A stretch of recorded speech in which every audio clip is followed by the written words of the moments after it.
ఏం సీనయ్య, చూస్తుండగానే రేఖమ్మ బాగా ఎదిగిపోయింది. అవును బాబు, ఆడపిల్లలు ఎదగడం ఎంతసేపు? నాకు కూడా అదే భయంగా ఉంది. ఎందుకు భయం? దానికి మంచి సంబంధాలు వస్తాయో రావో అని. మా స్తోమత బాలేదని దాన్ని సరిగ్గా చదివించలేదు. బడిలోకి పంపాల్సిన సమయంలో మాతో పాటు పనిలోకి తీసుకొచ్చాం. కూలీ నాలీ చేసుకునే పిల్లని ఎవరు పెళ్లి చేసుకుంటారు? మీ బంధువుల్లో ఎవరూ లేరా ఏమిటి? లేరు బాబు. ఈ కాలంలో కూలి చేసుకునేవాడు కూడా లక్షల్లో కట్నం అడుగుతున్నాడు. మా అమ్మాయి ఉందని తెలిసినా మేము కట్నం ఇవ్వలేమని ఆ ఊసే ఎత్తరు. మరేం చేస్తావు? అదే ఆలోచిస్తున్నాను. ఈ మధ్య నా భార్య కూడా అనారోగ్యంతో చనిపోయింది. నాకు కూడా ఏదైనా అయితే నా బిడ్డ ఏమైపోతుందో అనేదే నా దిగులు అని సీనయ్య వాళ్ళ ఓనర్తో మాట్లాడుతున్నప్పుడు రేఖ అక్కడికి వచ్చింది. ఏమైంది నాన్న? నా బాధ సార్కు చెప్పుకుంటున్నాను. అంతకంటే ఏముంటుందమ్మా? సరే, ఇంటికి పోదామా? అలాగే. అలా తండ్రి కూతుర్లు కలిసి ఇంటికొచ్చారు.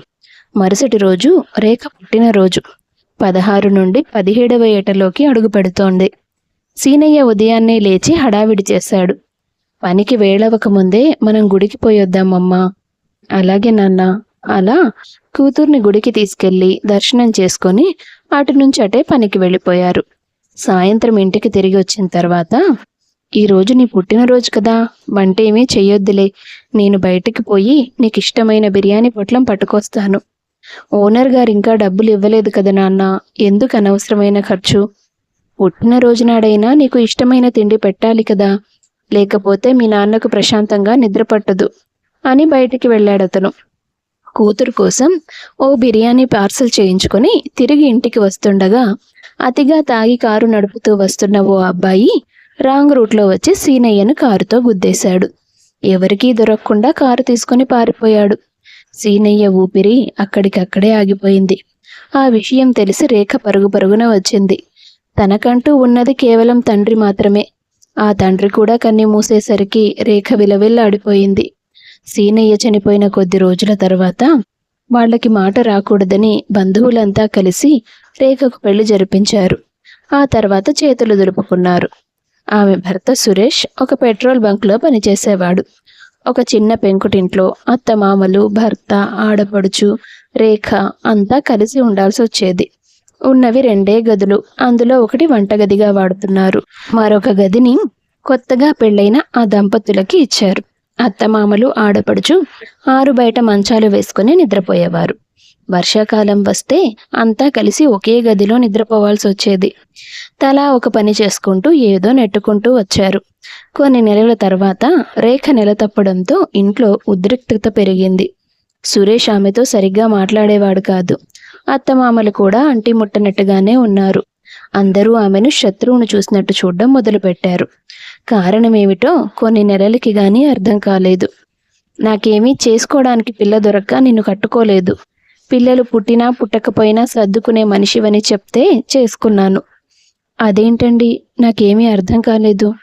కొన్ని సంవత్సరాల క్రితమే గవర్నమెంట్ దవాఖానాలో చెప్పారు నాకు. చిన్నప్పటి నుండి వేడి దగ్గర పనిచేయడం వల్ల శరీరంలో లోపాలొచ్చాయి, పిల్లలు పుట్టడం కష్టం నీకు అని. అందుకే కదా ఇన్నేళ్ళొచ్చినా నాకు పెళ్లి జరగనిది. ఆ మాట బయటకు చెప్పలేక పెళ్లి చేసుకోకూడదనుకున్నాను. మీ బంధువుల్లో ఒకరు నాకు బాగా తెలుసు. వాళ్ళకి నా గురించి ఈ విషయం తెలిసి నిన్ను నాకు కట్టబెట్టారు. అమ్మాయి మంచిది, అన్నిటికీ సర్దుకుంటుంది అని చెప్పారు. కానీ నన్ను మోసం చేసి నా వెనకాల మరొకరితో తిరుగుతావని నేను ఊహించలేదు. మీరు అపార్థం చేసుకుంటున్నారు. ఇది మన బిడ్డండి. ఇంకా నాటకాలాడి నా బుర్ర పాడు చేయాలని చూడకు. మర్యాదగా చెప్తున్నప్పుడు మర్యాదగా ఇంట్లో నుంచి బయటికి వెళ్ళిపో. లేదండి, నేనెక్కడికి వెళ్ళను. నేను ఏ తప్పు చేయలేదు. నువ్వు వెళ్ళకపోతే నేను గెంటేయాల్సి వస్తుంది చెప్తున్నాను.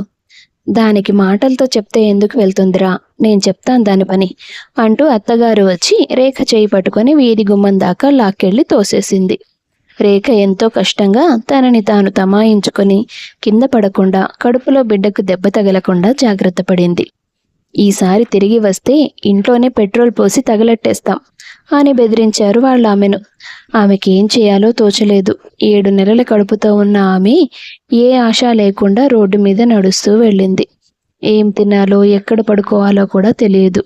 గుడి దగ్గర పడుకుందామని అక్కడికి వెళ్ళి చూసినా సాయంత్రం అవగానే తాళం వేసేస్తున్నారు. ఏం చెయ్యాలో అర్థం కాని పరిస్థితుల్లో ఆ రోజుకి రైల్వే స్టేషన్లో నిద్రపోయింది. మరుసటి రోజు ఉదయం ఆ స్టేషన్లో ఆగిన ఓ రైలు ఎక్కేసింది. టికెట్ కొనడానికి కూడా ఆమె దగ్గర డబ్బులు లేవు. ఆమె అదృష్టం కొద్దీ చెకింగ్కి టీసీ రాలేదు. ఆ రైలు నేరుగా హైదరాబాద్ వెళ్ళి ఆగింది. రేఖ అక్కడ ట్రైన్ దిగి ముందుకు నడిచింది. 2-3 హోటళ్లలో, చిన్న చిన్న షాపుల్లో పని కోసం బతిమాలింది. వాళ్ళంతా ఒక పూట భోజనం పెట్టి ఓ గ్లాసు మంచినీళ్ళిచ్చి పంపించేశారు తప్ప ఆమెకు పనివ్వలేదు.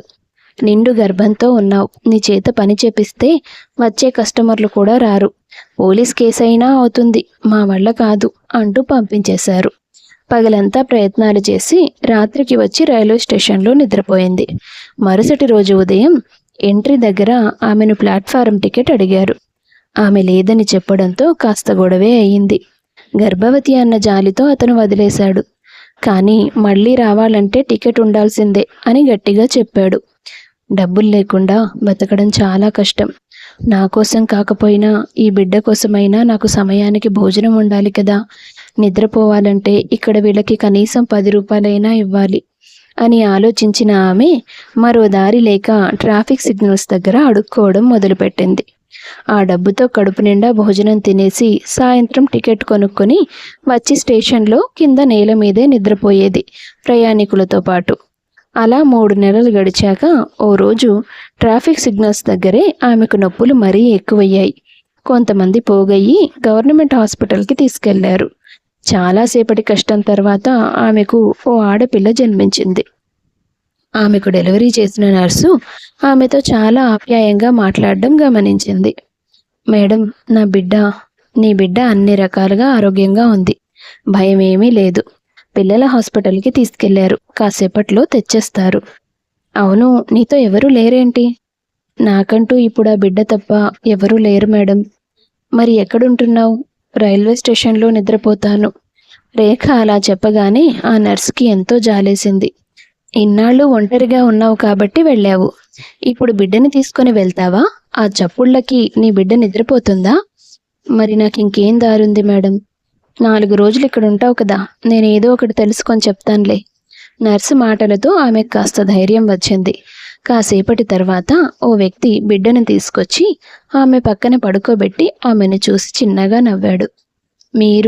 నా పేరు కరుణాకర్, ఇక్కడే ల్యాబ్లో పనిచేస్తాను. మీ తరపున ఎవరూ లేరని బిడ్డని నేనే ఆసుపత్రికి తీసుకెళ్లాను. చాలా థ్యాంక్స్ అండి అంటూ చేతులెత్తి నమస్కారం చేసింది రేఖ. అతను ఆమె చేతులు పట్టుకొని, బిడ్డను కనడం అంటే మరో జన్మతో సమానం. అలాంటి సమయంలో మీ పక్కన ఎవరూ లేరంటే మీ పరిస్థితి ఎలా ఉందో నాకు అర్థమైంది. మీకు అభ్యంతరం లేకపోతే నాకు చేతనైన సాయం నేను చేస్తాను అని కరుణాకర్ మాట ఇవ్వడంతో అతని మీద మంచి అభిప్రాయం ఏర్పడింది రేఖకి. అప్పటి నుంచి సమయం దొరికినప్పుడల్లా అతను ఆమె దగ్గరే ఉండేవాడు. పాపని ఆడించేవాడు, ఆమె అవసరాలు చూసుకునేవాడు, సమయానికి భోజనం తీసుకొచ్చి తినిపించేవాడు. అతని ఆప్యాయతకి రేఖకి ఎంతో ఆనందం వేసింది. దేవుడు నాకు నా అన్న వాళ్ళందరినీ దూరం చేసి ఒంటరిని చేశాడని అనుకున్నాను. కానీ ఏ పరిచయం లేని మీరు నా కోసం ఇంత చేస్తుంటే ఆ దేవుడికి ఇంకా నా మీద జాలుందనిపిస్తోంది. దేవుడికి జాలి ఉందో లేదో నాకు తెలియదు, కానీ నాకు మాత్రం నీ మీద ప్రేమ ఉంది రేఖ. ఊరికే ఎవరూ చేయరు. అతను అలా అనడంతో ఆమెకేం మాట్లాడాలో అర్థం కాలేదు. మొదట కాస్త కంగారు పడింది. ఇంత చిన్నదానికే కంగారు పడతావెందుకు? నా వల్ల నువ్వు కన్నీళ్లు పెట్టుకునే పరిస్థితి నేను రానివ్వను. నీ జీవితం నీకు నచ్చినట్టు నిర్ణయాలు తీసుకో, నిన్నెవ్వరూ బలవంతం చేయరు అంటూ అతను భరోసా ఇవ్వడంతో కాస్త ధైర్యం వచ్చింది. నెమ్మదిగా అతనితో నవ్వుతూ మాట్లాడడం మొదలుపెట్టింది. తనకి మరో జీవితం ఉంటుందనే ఆశ ఆమెలో మొదలైంది. తెల్లారితే ఆమె డిశ్చార్జ్ అన్నప్పుడు ఆ నర్సు రేఖ దగ్గరకు వచ్చింది. రేఖ, ఎందుకు కరుణాకర్ ఎప్పుడూ ఇక్కడే కనిపిస్తున్నాడు? మీ ఇద్దరికీ ముందే పరిచయం ఉందా ఏంటి? లేదు మేడం, ఇక్కడికి వచ్చాకే పరిచయం. మరి బాగా తెలిసిన వ్యక్తిలా అంత సరదాగా ఉంటున్నావు? మా నాన్న తర్వాత నన్ను నవ్వించడానికి ప్రయత్నం చేసిన మొదటి వ్యక్తి అతనే. అంతే, మరేం లేదు మేడం. జాగ్రత్త, ఇది పట్నం, ఇక్కడ మోసాలే ఉంటాయి, ప్రేమలుండవు. ఆమె హెచ్చరిక రేఖ మనసులో భయాన్ని పుట్టించింది. ఆమె వెళ్ళిపోయాక కాసేపు కళ్ళు మూసుకుంది. ఎదురుగా చిరునవ్వు చిందిస్తున్న కరుణాకర్ రూపం కనిపించింది. తన నవ్వులో ఉన్న స్వచ్ఛత మనసులో కూడా ఉంటుంది. నేను భయపడాల్సిన అవసరం లేదు అనుకుంది. బిడ్డని చేతుల్లో ఎత్తుకొని ఒకసారి అతన్ని కలిసి వద్దామని వెతుక్కుంటూ వెళ్ళింది ల్యాబ్ వరకు. డోర్ దగ్గర నిలబడి అతన్ని పిలవాలనుకునే లోపే లోపలి నుండి మాటలు వినిపించాయి. ఏంట్రా కరుణాకర్, 6వ నెంబర్ వార్డులో పేషెంట్ దగ్గర బాగా కనిపిస్తున్నావు, మళ్ళీ కొత్త అమ్మాయా అన్నాడు ఒకతను. మరి ఎప్పుడు ఒకే అమ్మాయి అంటే బోర్ కొట్టదా? ఈ హాస్పిటల్కి వచ్చి నాకు పడిపోయిన వాళ్లలో రేఖ నెంబరు 14. అబ్బో, పెద్ద లిస్టు రానేది. అయినా మాకెవ్వరూ పడరు, నీకంతమంది ఎలా పడతారా? ఖాళీగా ఉన్న అమ్మాయిల వెంట తిరిగితే చీ అనే అంటారు. అదే బ్రేకప్ అయిన అమ్మాయిలు, మొగుడు వదిలేసిన అమ్మాయిలు, భర్త చనిపోయిన అమ్మాయిలైతే ఒంటరితనంలో మునిగి ఉంటారు. మనం 4 మాటలు చెప్పి నవ్వించగలిగామంటే చిటికలో పడతారు. వాళ్ళకి ఆ సమయంలో ఓదార్పు అవసరం. అది మనం ఇవ్వగలిగితే చాలు. ఈ ఒక్క పాయింట్ గుర్తుపెట్టుకోండి, మీకు కూడా ఎవరైనా పడతారు ఈజీగా. మరి ఇప్పుడు ఏం చేస్తావురా ఆ పిల్లని? ఇంటికి తీసుకెళ్తాను. ఎలాగో మా ఓనర్లు ఇంట్లో ఉండట్లేదు కదా, నేనేం చేసినా తెలియదు. 4 రోజులు రేఖతో అక్కడ కలిసి ఉంటాను. మరెవరైనా దొరకగానే ఆ ఇల్లు ఖాళీ చేసి ఇంకో ఇల్లు చూసుకుంటాను. అది నా కోసం పిచ్చిదానిలా వెతికి వెతికి అలసిపోతుంది. మరి ఇక్కడికి వచ్చి ఎంక్వైరీ చేస్తే ఎవరు నువ్వు అంటాను. అంతే, సింపుల్. దాని దగ్గర ఏమైనా సాక్ష్యాలుంటాయా ఏమిటి? ఆ మాటలన్నీ విన్న రేఖ మనసు విరిగిపోయింది. కోపం తన్నుకు వచ్చింది. ల్యాబ్ లోపలికి వెళ్ళి కరుణాకర్ని గట్టిగా చెంపలు వాయించింది. తర్వాత అతన్ని చీకొట్టి అక్కడి నుంచి బయటికి వచ్చింది. తన వార్డులోకి వెళ్ళి కూర్చుంది. కాసేపటి తర్వాత నర్సు వచ్చి, రేఖ ఇప్పుడు ఎలా అనిపిస్తోంది? బానే ఉంది మేడం. నీకోసం ఒక గుడ్ న్యూస్ తీసుకొచ్చాను. ఏంటి మేడం? నీకుండడానికి ఒక ఆశ్రమంలో చోటు దొరికింది. నేను వాళ్లతో మాట్లాడాను. నీ తరపున సంతకం చేస్తానని చెప్పాను. కొద్ది రోజులు నువ్వు రెస్ట్ తీసుకోవచ్చు. ఆ తర్వాత ఆశ్రమంలో ఆడవాళ్లంతా ఓ కంపెనీకి పనికి వెళ్తారు. వాళ్లతో పాటు నువ్వు వెళ్ళాలి. లేదంటే ఓ కుట్టు మిషన్ తీసుకొని అక్కడే ఉండి వాళ్ళకొచ్చిన ఆర్డర్లు నువ్వు కుట్టి పెట్టి డబ్బులు సంపాదించవచ్చు. నీ దగ్గర చిన్న పాప ఉంది కాబట్టి నీకు కొన్ని సౌకర్యాలు ఇస్తారు. నిజంగానా మేడం? అవును. ఆమె నర్సుకి ధన్యవాదాలు తెలుపుతుంది. లోకాన్ని నమ్మడం కంటే నన్ను నేను నమ్ముకోవడమే మంచిది. ఈ బిడ్డకి ఏ లోటు రాకుండా పెంచగలిగితే అదే చాలు అనుకుంది రేఖ. 17 ఏళ్ల వయసుకే పెళ్ళయింది. 18 ఏళ్లకి బిడ్డ పుట్టేసింది. ఆత్మాభిమానం చంపుకుని రోడ్ల మీద అడుక్కునే పరిస్థితి కూడా వచ్చింది. వీటిని దాటగలిగిన నాకు నా ఒంటరితనాన్ని గెలవడం కష్టమేమీ కాదు అని దృఢంగా నిర్ణయించుకుంది. నర్సు మాట ప్రకారం వెళ్ళి ఆశ్రమంలో చేరింది. మొదటి 3 నెలలు మాత్రమే నీకిక్కడ రెస్ట్ దొరుకుతుందమ్మా. తర్వాత ఏదో ఒక పని చేయాల్సి ఉంటుంది. మరి తప్పకుండా చేస్తానండి. నా బిడ్డని పోషించుకోవడం నా బాధ్యత. నేను అనాథగా మిగిలిపోయి ఉండొచ్చు.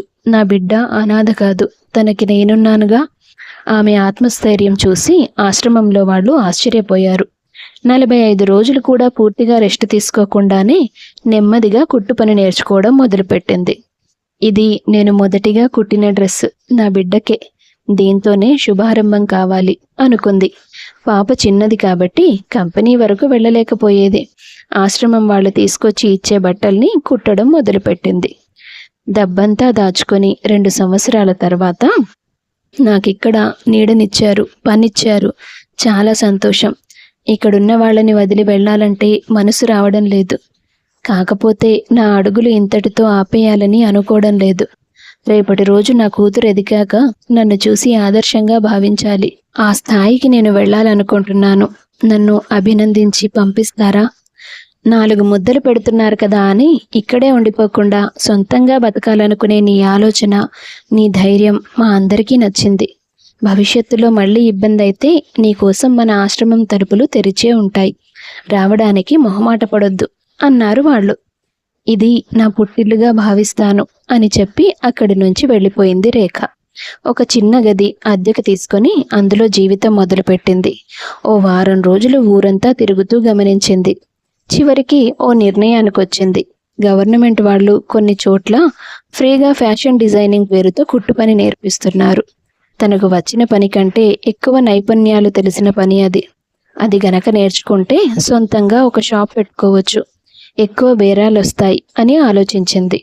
పాపని దగ్గరలో ఉన్న అంగన్వాడీ సెంటర్లో వదిలి ఆమె పని నేర్చుకోవడానికి వెళ్ళింది. ఓ 3 నెలలు అలా తనకు వచ్చిన పని కంటే ఎక్కువ మెలకువలు నేర్చుకుంది. అద్దెకుంటున్న వీధిలోనే చిన్మయి పేరుతో ఒక చిన్న టైలర్ షాపు మొదలుపెట్టింది. తన దగ్గర ఉన్న కొన్ని పాత చీరలతో ఆధునిక మోడల్స్తో డిజైన్స్తో 4 డ్రెస్సులు కుట్టి షాపు ముందు పెట్టింది. పసిపిల్లల దగ్గర నుంచి పెద్దవాళ్ల చీరలు బ్లౌజులు వరకు అన్నీ కుట్టడానికి ఒప్పుకునేది. ఆమె చేతి పని నచ్చిన వాళ్ళు మళ్ళీ మళ్ళీ వచ్చేవారు. డిజైనర్ బట్టలకు ఏమాత్రం తక్కువ కాకుండా కుట్టేది ఆమె. దాంతో సంవత్సరం తిరిగేలోపు బేరాలు బాగా ఎక్కువైపోయాయి. ఒక్కతే అవన్నీ టైంకి అందించడం, పాపను చూసుకోవడం కష్టమయ్యేవి. 2 అమ్మాయిల్ని పనిలో పెట్టుకుని వాళ్లకు తనకు వచ్చిన పని నేర్పించి వాళ్ల సాయంతో సమయానికి బట్టలు డెలివరీ చేసేది. ఎన్ని డబ్బులు సంపాదించినా కూతుర్ని గవర్నమెంట్ బడిలోకే పంపింది. సంపాదించిన ప్రతి రూపాయి దాచుకుంటూ వచ్చింది. తన కూతురు, షాపు ఇవి తప్ప మరో ప్రపంచం లేకుండా బ్రతికింది. ఎవరూ తన కష్టాల్ని తీర్చాలని కోరుకోలేదు. ఎవరి ముందు చేయి చాచలేదు. తన కోసం తాను ధైర్యంగా నిలబడింది. నెమ్మదిగా షాపు పెద్దదవుతూ వచ్చింది. టైలర్ షాప్ కాస్త బొటిక్ లాగా మారింది. చిన్మయికి 18 ఏళ్ల వయసు వచ్చేసరికి సిటీలోనే పేరున్న ఒక మంచి బొటిక్ షాప్ లాగా మార్చింది రేఖ. ఎంత పోటీ ఉన్నా తట్టుకుంటూ షాపుకి మంచి పేరు, ఎక్కువ బేరాలు వచ్చేలా చేసింది. నేను ఏదైతే కోరుకున్నానో ఈరోజు ఆ స్థాయికి చేరాను. ఇప్పుడు నా కూతుర్ని ఎవరడిగినా ఒక మామూలు కూలి పని చేసుకునే ఆవిడ కూతురని చెప్పుకోదు. చిన్మయి బొటిక్స్కి ప్రొప్రైటర్ అయిన రేఖ కూతుర్ని అని చెప్పుకుంటుంది అనుకుని సంతోషపడింది. ఓ రోజు కస్టమర్స్ తీసుకున్న డ్రెస్సులకి లెక్కలు వేస్తోంది రేఖ. అప్పుడే చిన్మయి వచ్చి, మమ్మీ అర్జెంటుగా మాట్లాడాలి. 5 నిమిషాలు ప్రశాంతంగా అక్కడ సోఫాలో కూర్చో, కస్టమర్స్ ఉన్నప్పుడు డీసెంట్గా ఉండాలి అని కూతురికి చెప్పి పని పూర్తి చేసుకొని వచ్చి తన దగ్గర కూర్చుంది. ఇప్పుడు చెప్పమ్మా, ఏంటి విషయం? నాకు మెడిసిన్లో ఫ్రీ సీట్ రాలేదు మమ్మీ. ఇప్పటిదాకా గవర్నమెంట్ స్కూళ్లలో, కాలేజీల్లో మాత్రమే చదవాలని చెప్పావు. మెడిసిన్ కూడా అలాగే చేయాలన్నావు. కానీ నాకు ఒక ప్రైవేట్ కాలేజ్లో సీట్ వచ్చింది. డబ్బులు కడితే జాయిన్ చేసుకుంటారు. ఇంకా నా డాక్టర్ కళ కలగానే మిగిలిపోతుంది కదా మమ్మీ. కూతురి మాటలకి రేఖ నవ్వుకుంది. నేనింత సీరియస్గా మాట్లాడుతుంటే నీకు నవ్వొస్తుందా? చదువుకోవాలన్న తపన పిల్లల్లో ఉంటే ఫ్రీగా పాఠాలు చెప్పే గవర్నమెంట్ స్కూల్ అయినా, లక్షల ఫీజు తీసుకునే ప్రైవేట్ స్కూల్ అయినా పిల్లలకి చదువు అబ్బుతుంది. ఆ నమ్మకంతోనే ఎప్పుడూ నిన్ను ఏ ప్రైవేట్ స్కూల్లో జాయిన్ చేయలేదు. కానీ ఇప్పుడు అలా కుదరదు కదా మమ్మీ. నాకు తెలుసు కదా డాక్టరు, కాబోయే డాక్టరు అంటే. సంపాదించిందంతా ఈ షాప్కే పెట్టేశాను అనుకున్నావా ఏంటి? నువ్వు పుట్టినప్పటి నుండి నీ పేరు మీద నేను డబ్బులు దాస్తున్నాను. నా ఆత్మగౌరవాన్ని మాత్రమే కాదు, నీ భవిష్యత్తును నిలబెట్టడం కూడా నా బాధ్యతే. నీకే కాలేజీలో సీట్ వచ్చిందో అక్కడే జాయిన్ చేస్తాను. నువ్వు సంతోషంగా చదువుకోవచ్చు, డాక్టర్ అయిపోవచ్చు. నిజంగానా? మనం ఫీజులు కట్టగలమా? అవును, నీ మెడిసిన్ పూర్తయ్యే వరకు డబ్బులకి ఏ లోటు రాదు. నువ్వు శ్రద్ధగా చదువుకొని డాక్టర్ అయ్యి నేను గర్వపడేలా చేయాలి. చాలా థ్యాంక్స్ మమ్మీ. నేను ఇది అస్సలు ఊహించలేదు తెలుసా. నేను కూడా నిన్నే ఆదర్శంగా తీసుకుంటాను. ఏమీ చదువుకోకుండానే నువ్వు ఇంత సాధించావు. నా కోసం ఎన్ని కష్టాలు పడి నన్ను మెడిసిన్ చదివించిన నీ కోసం నేను మంచి మంచి విజయాలు సాధిస్తాను, నీకు మంచి పేరు తీసుకొస్తాను అని తల్లికి మాట ఇచ్చింది చిన్మయి. అలా 5 ఏళ్ల తర్వాత రేఖకిచ్చిన మాట ప్రకారం మెడిసిన్ పట్టాతో కాలేజీ నుంచి బయటికి వచ్చి ఓ పెద్ద హాస్పిటల్లో డాక్టర్గా జాయిన్ అయింది. కూతురు డాక్టర్గా, తల్లి బిజినెస్ ఉమెన్గా నలుగురికి ఆదర్శంగా మారారు. కొంతకాలం తర్వాత కూతురికి ఒక గొప్ప సంబంధం చూసి పెళ్లి చేసింది రేఖ. చిన్మయి జీవితంలో ఉన్న ఆనందాలను చూస్తూ తను పడిన కష్టాలన్నింటినీ మర్చిపోయింది. కథ నచ్చితే వీడియో లైక్ చేసి షేర్ చేయండి. తప్పకుండా ఛానల్ను సబ్స్క్రైబ్ చేసుకోండి. మీ అభిప్రాయాన్ని కామెంట్స్ రూపంలో తెలియపరచండి. అందరికీ ధన్యవాదాలు.